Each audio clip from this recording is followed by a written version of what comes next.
નમસ્કાર દર્શક મિત્રો, ધ બી અલેટ ન્યૂઝમાં આપનું હાર્દિક સ્વાગત છે. તો જોઈએ આજના મુખ્ય સમાચાર. પંચમહાલ જિલ્લાના કાલોલ ખાતે કાલોલ શહેર તાલુકા કોંગ્રેસ સમિતિ દ્વારા તાજેતરમાં દાહોદ જિલ્લાના સિંગવડ તાલુકાના તોરણી ગામમાં નરાધમ શાળા આચાર્ય દ્વારા ધોરણ 1માં ભણતી 6 વર્ષીય બાળા ઉપર નજર બગાડી તેની નિર્મમ હત્યા કરતા દુઃખદ, ચિંતા પ્રેરિત અને ફિટકાર વરસાવતા ગંભીર બનાવનો કોંગ્રેસ કાર્યકરો દ્વારા ભારે વિરોધ કરવામાં આવ્યો.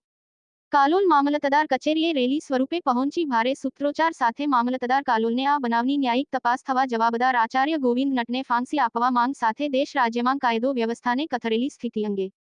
કાલોલ નગરપાલિકા કોંગ્રેસના નિરીક્ષક શ્રી અજીતસિંહ ભાટી, સુરેશભાઈ પટેલના નેતૃત્વ અને માર્ગદર્શન હેઠળ તાલુકા પ્રમુખ ભૂપેન્દ્રસિંહ ખેર, નગર પ્રમુખ અશોક ઉપાધ્યાય, સાહિત્ય મહામંત્રી ઉમેશ શાહ, કિરણ પરમાર, કાજલબેન પરમાર, જિલ્લા સોશિયલ મીડિયા ચેરમેન માનનીય શ્રી ભગીરથસિંહ સોલંકી, મહામંત્રી શ્રી અજયભાઈ મકવાણા, ગનીભાઈ, ગજેન્દ્રસિંહ, પિયુષભાઈ સહિતનાઓએ મોટી સંખ્યામાં જોડાઈ તેમજ આચાર્ય ગોવિંદ નટને ફાંસી આપવા માંગ કરેલ અને આવા બનાવ રોકવા સરકાર નિષ્ઠાથી સખત પગલાં ભરે તે અંગે મહામહિમ રાજ્યપાલને સંબોધન કરતું આવેદનપત્ર મામલતદાર કાલોલને સુપ્રત કરવામાં આવેલ હતું.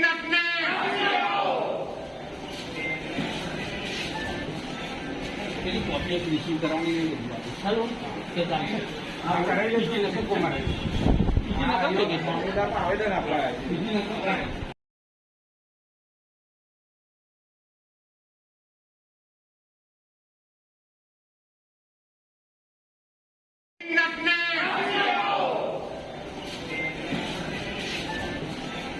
પેલી કોપી એક રિસીવ કરવાની